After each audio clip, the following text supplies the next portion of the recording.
ใส่เรียบร้อยว่าบาทเนี่ยเอาอีกแผ่นหนึ่งโอ้ยมือมาถึกสีสั่งเวียงอันนี้ลืมเบังแต่งยังทาสี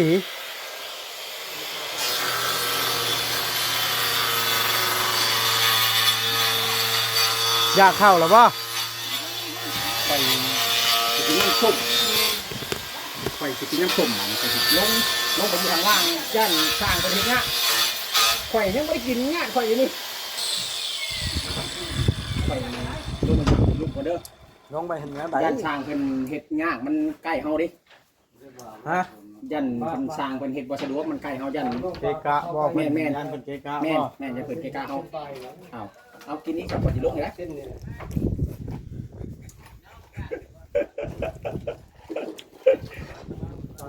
ลงก่อนเด้อข่อยยันสร้างเป็นเห็ดยากนะสร้างเวียงเจ้าสิแก้ไขในไหนบ้างมันเห็ดงามแห้งบ่ไอ้เห็ดมันขี้ไล่ได้ได้2 เซนรับข่อยกล้าเห็ดขี้ไล่2 เซนแล้ว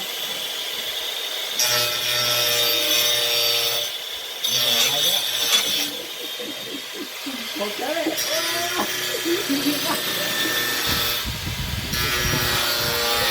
อยากไปน้องนะการน้องแต่อยากมาแล้วเห็นเดือนที่แล้วแล้วเราลงอย่าลืมกดติดตามเพื่อเป็นกำลังใจให้ผมด้วยนะครับทุกคนขอบคุณมากๆครับสร้างกำลังอันนั้นเร่งมือพี่น้องมาเปิดภาคลูกมาอันนั้นแม่อันวโยแม่ไปวัดใหญ่สบายดีเด้ออีละสบายดีได้เพียงนะมาเก็บเลยกระปูป๊อดก็ได้ย้อนละได้ฮะเดี๋ยวพี่น้องเลยลูกบอกว่ามาแล้วเลาะเก็บเล็กกระปูหมดทิ้งใช้มูโตนะใช่สบายดีเน่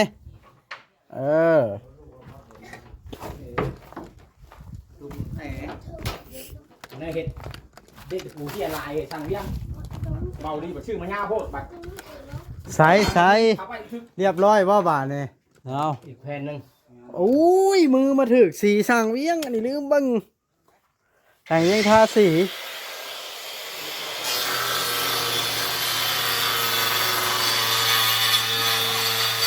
อยากเข้าหรอป่ะไปกินน้ำส้มไปกินน้ำส้มมันไปลงไปอยู่ทางล่างย่านสร้างประเทศเนี้ยข่อยยังไม่ได้กินเนี้ยข่อยอยู่นี่ไปลงมาเด้อลงไปเห็นไหมย่านสร้างเป็นเห็ดยากมันใกล้เฮาดิฮะยันเป็นสร้างเป็นเห็ดวัสดุมันใกล้เฮายันเกกะบอกแม่ยันเป็นเกกะแม่จะเปิดเกกะเฮาเอากินนี้กับปฏิลงเลยนะ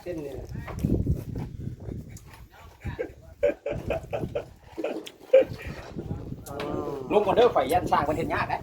สร้างเวียงเจ้าสิแก้ไขในไหนบ้างมันเห็ดงามแห้งบ่ไอ้เห็ดมันขี้ไล่ได้ได้2 เซนรับข่อยกล้าเห็ดขี้ไล่2 เซนแล้ว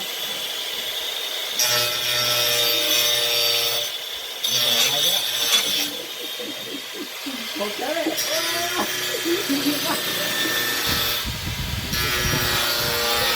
อยากไปน้องนะการน้องแต่อยากมาแล้วเห็นเดือนที่แล้วแล้วเราลงเจ้าเร่งมือให้น้องแต่มาบ่เดี๋ยวนี้ป๊าดเป็นมีกำลังใจแน่สร้างเฮ็ดทำได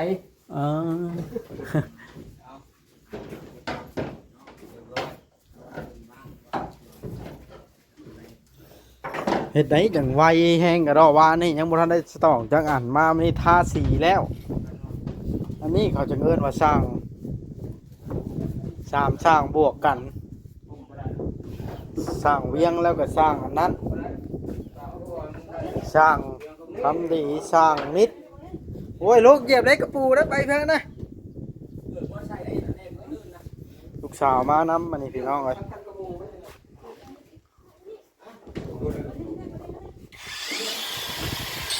ลงล่างกันเสียงดังพดดังพาดจ้ะอันนั้นพอมีแนวสิว่าให้พังฮะ หนึ่งงานงานเก็บไปเก้า เปิดเน้นเสื้อหมอน้ำบอกแอนสเตอริโอบ่ เน็ตมันฮ้อนเนาะ เวลาไปมันฮ้อนได้ไปอยู่พุ่นนะมาพี่มาได้ไหมเราจะไปเฮ็ดเพียง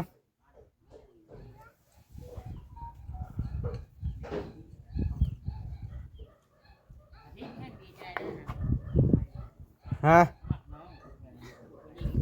อืมเอามาเฮาฉะนั้นฟันพื้นบาท มันคือบุปิ่นเอฟบ้าเนี่ย ด่ามันติ๊บ เบาแอนสเตอริโอบ่ บ้า ด่าแม่บอกตัวเขาละหันนะ หนึ่งงานงานเก็บไปเก้าอย่างไรอยู่ ตัวดี นี่น้องประกาศเลยรหัส Wi-Fi โทรศัพท์เบาแอน1 2 3 4 5 6 7 8 9คนต่อไปต้องการเชื่อมเอาเลยเท่าไรซื้อนี่นะ แพ้เกิดได้อีก มาให้ค่อยเบาแอนเว้าดีนะ มันเป็นไปบ่ได้ มาค่อยซื้อเอา100,000จ่ายชดหนึ่ง มันเป็นไปบ่ได้ เอา มันเป็นไปบ่ได้ไปซื้อเอาของกัน นี่แห้งอยู่เป็น เอา ใช่ครับ เอานะแม่ผมเอาให้นี่ อ๋อบอบอสใจดีแฮง จ่ายชด ขอบใจขอบใจ เป็นของค่อยแล้วบาทนี่ นิดค คน นไทยบาบุริเดาได้ใช่ ถ้าได้ทำมีเลย เป็นของค่อยแล้วได้ 50,000 ต้น เด้อ เดี๋ยวบนต้นบุโตคอยจะเบิ้งเงินคอย สิชงให้ยังอะนะ มี2 ใบดูแฮงของเจ้าเอาไปซื้อน้ำเย็นมากินเด้อ เลี้ยงทีมงานวะเงินดี เลี้ยงน้ำกันบ่นี่แหละ ตั้งอยากเอาแต่น้ำข่อยเชื่อว่าบางเงินนะ เอาช่างจับ เป็นไปได้ยังช้างกันเนาะ วิวเจ้าลาย งานวิวมุง คนงานวิวหมู่ วิวลายนั่นไงพี่น้องลงไปคิดแบบ700 800 900แบบนี้ ได้มือละ5เหรียญบ่มุงได้มือละ2 มองไปคือได้สิไปได้ฮอดพ้นบางมือก็ได้ยกมือวิวลายข่อยกับบ่ปฏิเสธ 535ได้เดือนละ150 ว่าแล้ว 100ได้เดือนละ80เหรียญเฉพาะโจ้ย ได้อยู่ นี่ล่ะไปไหนแล้ว ฮะ นี่ล่ะ โอ้มันอยู่น้ำหมดทิ้งนั่นเลยขอบใจเด้อบางแอนที่ขายอันนี้ให้ ฮะไปลองใช้อันนี้ของหมอแอนกันบาทนะนี่ดิเอามาใส่ของหมอแอนของหมอวัดน่ะมันเท่แม่น่ะก็ซื้อของหมอแอนนะอันเดียวเอาผ้ายมัดตีนมันยิบไว้ มาเอาลิเอาโทรศัพท์ลงกระติก เอาลงไปยังอะนะ มันนอนแห้งจนดับ ปลาแก้วเฮ็ดกินแล้วหรอบ่เดี๋ยวนี้นะไปเบิ่งปลาแก้วกันอัดภาพมาหาปลาแก้วกันอีหล่ามาอยู่น้ำไอ้ทิ้งใช่ไหมลูกสาวมานำอันนี้พี่น้องเอ้ย แม่เฮาอยู่บ้านคน อย่าแข่งแดดได้ลูกเอ้ย บ่ได้แข่งอยู่ในห้องนี้ละ เลิกบักทิ้งมาเบิ่งอาหารกันปลาเตออาหารช่ำต้มตะวันอันมันนี่ เบาลี่ซื้อมาให้ปักแก้วบังไว้ปิ้งคนไร แม่นบอกปลาแก้ว เดี๋ยวเอาไว้ขึ้นบังหาไว้เป็น โอ้เจ้าคือบ่บังทางแห้งเพราะมันแดดนี่ปะ บอกเล็กน้อยก่อนจังหน่อยคนนึงแดดเพื่อกระแดดหลาย มันแดดแบบนี้ต่างมันแห้งไว้มันโบเน่าได้นี่เป็นได้ลูกสาวค่อย งามเลย คือพ่อป่ะ คือเจ้าขนาดนี้ได้กินแห้งมาแล้วทุกอย่าง มันคือพ่อ ผู้หญิงคือพ่อกับเบิดเท่านั้นแล้ว ได้กินแห้งว่าผู้ชายก็คือได้ ผู้ชายบ่ปานใดคือกัน คือได้คือพ่อผู้ชายก็ได้ ผู้ใหญ่คือผู้น้อย อยู่ผู้ใหญ่แล้วอายมันเฮ้ย ใช่ฮะ แม่น ยิ่งนี่แหละนี่แหละเลี้ยงถึงเจ้าถ้าบุกโลดไปเสือก แม่นบอกปลาแก้วหมู่มาทิ้งจักไปใส่ชื่อเสื้อมาให้เขาพัดบ่เห็นเขาเดี๋ยวนี้ จังน้อยจูนั้นฮะ แม่น2 คนวานนี่ ฮะ จักแล้ว2 คนมาลินน้ำหมดทิ้งประจำเลยดิ ผู้นึงเขาไปห้องหมอพุ่น เป็นยังนะ เอาไปนอนหลายมื้อแล้วเป็นไข้นี่แบบนี้แล้วเขาเอาไปเลย แข่งแดดนะปะ แห้งแดด เอา มันคือกระทิงแม่ปีเนี่ยแถมยังไม่ใช้ อ่า เอาไปจักงวยจักโคยเข้าไปเรือเล่าเลยนี่แหละนี่มันง่ายอยู่เขาเนี่ยไปหาโลก ไปแข่งแดดเนาะน้ำสติงเบาแอนกินได้เดี๋ยววังเบาแอนไปกินได้น้ำสติงนะ ไอ้น้ำมันรถไอ้ดิ เฉพาะ ข่าววันนั้นไปสู้ที่น้ำกาบัน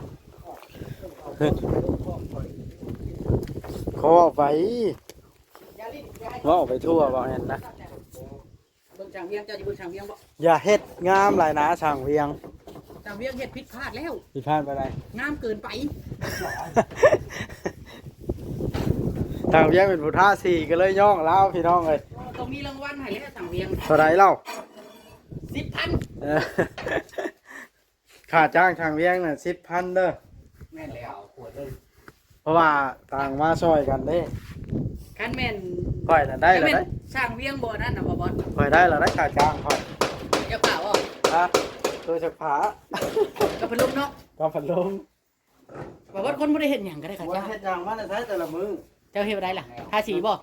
จนเมื่อยมื้อนั้นก็ท่าสีชาวแล้วที่ยังมาตีว่าบ่ท่าสีหูมอด ดูช่างเวียงเราประทาสีหูหมดพร้อมเจ้าบ่เฮ็ดคือเรา มื้อนั้นก็ขึ้นมุ้งหลังคาพ่อ ช่างมีดปกป้องบ่บอสเด้อ ปกป้องกันได้สังกะสีได้ละแค่ไม้เยิน อันนี้ ถามช่าง มีความเราได้พี่น้องได้อย่าไปตีเราได้บ่บอสน่ะบ่บอสน่ะเราเฮงเฮ็ดกว่า ไม้ มั้ย เป็นผู้ยืนสังกะสี เอาไปนี่เลยแล้วกัน ฮะ เพื่อบ่เป็นการเสียเวลา เป็นหยัง เทือนหลังนี้เฮ็ดช่วยกันคู่คนเนาะ แม่ มาในนี่ได้เนาะ แม่น สัมภาษณ์เบาดีดีกว่า สัมพันธ์เรื่องใดอีก จะได้น้องแต่เพิ่นว่าสิมาบ่ ต้องย้ำคลิปเลยบ่บอสเลยงามบ่บ่บอสจะว่าได้ก่อนลงมาน่ะจะได้สร้างเสร็จก่อนได้ยังเชื่อขาดให้สร้างเสร็จก่อน เอาเสร็จให้มันสะอาดเฮือนไผจังสิเสร็จข้างแท้ลุงเฮือนไผก็ลุงเฮือนไผจังสิเสร็จข้างแท้ เพื่อนเศร้าแต่ ยังบ่เห็นจังแต่ยังเชื่อได้นี่ เห็นเอาเห็นแต่คือ อย่างนี้แต่ชื่อ เห็นแต่คือ แล้วรูปหน้าปกก็เห็นบ่ เนาะในโทรศัพท์เป็นเอง เห็นแต่รูปให้ค่อยเห็นหน้าปกคิด ช่างบ่ฮู้ชิปช่างที่อ้างห่ำ ว้าว บ่ได้อ้างบ่ อ๋อเลยมันไหลลงเลย2 3 3สั่น ใครยืนกระช่างนิดนี่แล้ว น้อยนี่ลูกสาวมานำเพิ่นก็ไปลิ้นน้ำหมูทิ้ง มาเนาะ อ่า ย่านไปเขาอย่าให้เขาไปใกล้หม้อสิลวกเขาเด้ เศร้าแต่ได้ลูกเอาเดี๋ยวมันลิ้นน้ำอีกบ่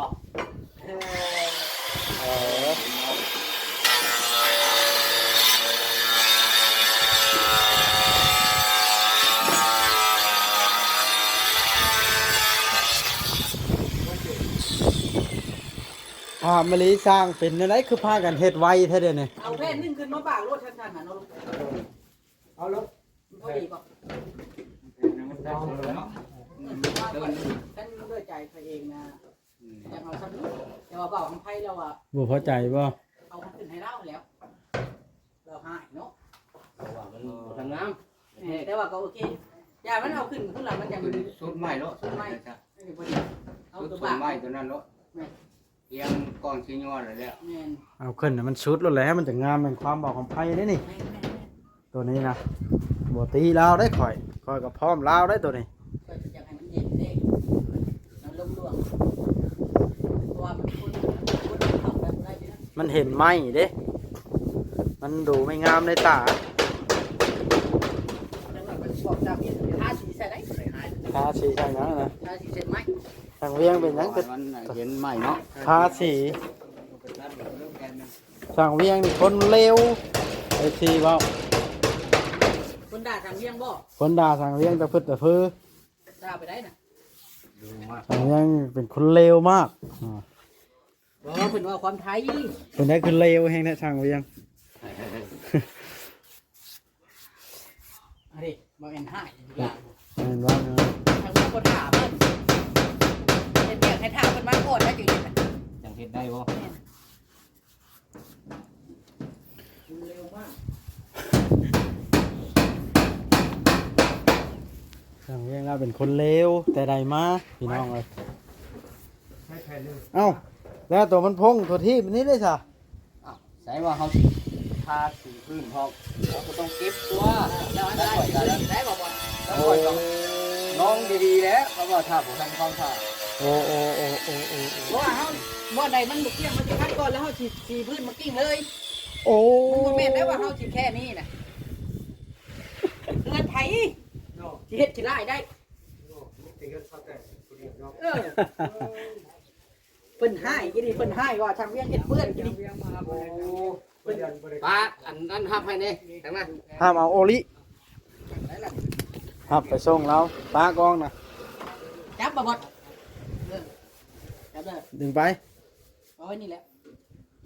เอาไว้นี่ครับ ฮักได เดินเข้าไปนะแม่นใดฮะเอ้ามาเช็ดใครเห็นยังอะนะ ทางเพียง ห่างตรงมาไว้สีนิ้วก้อยแล้วครับ เช็ดไว้เพราะมันบ่แห้งนะดิปลาไหลนะ แพ้ข่อยนะแพ้แดงข่อยอยู่สิได้ให้หน้าโพอยู่ในพุ่น เด้นั่นน่ะปลาไหลนะเช็ด ไอ้ เช็ดรถ เพื่อนไผนี่นะ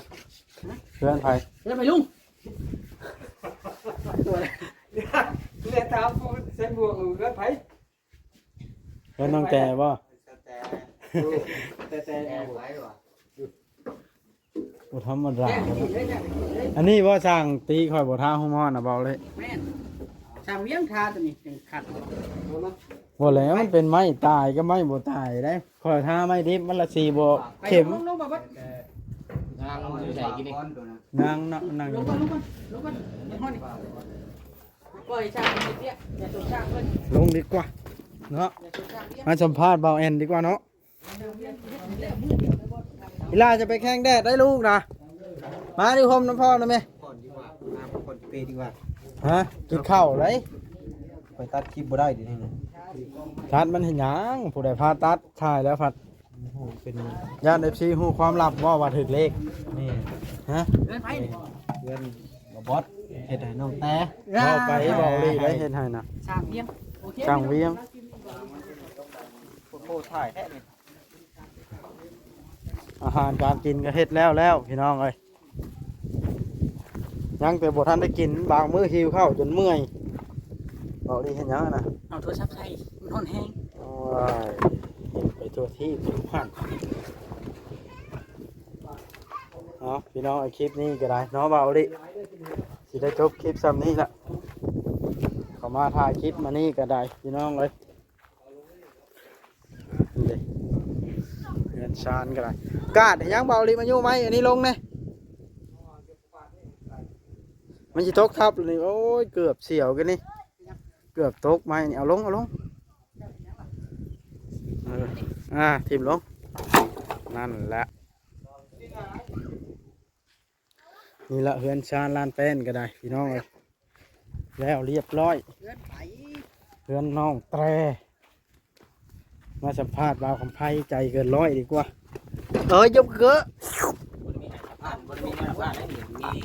มีกินเรียบร้อยใช้ไว้ซื้อเรียบร้อยให้ตัวกินนะ บ่แม่นนะ เจ้านะ 400บันไดเล่า ไว้ซื้อว่า ไปเอาเงินเด็กๆมาเอง แล้วบัดบ่ซื้อ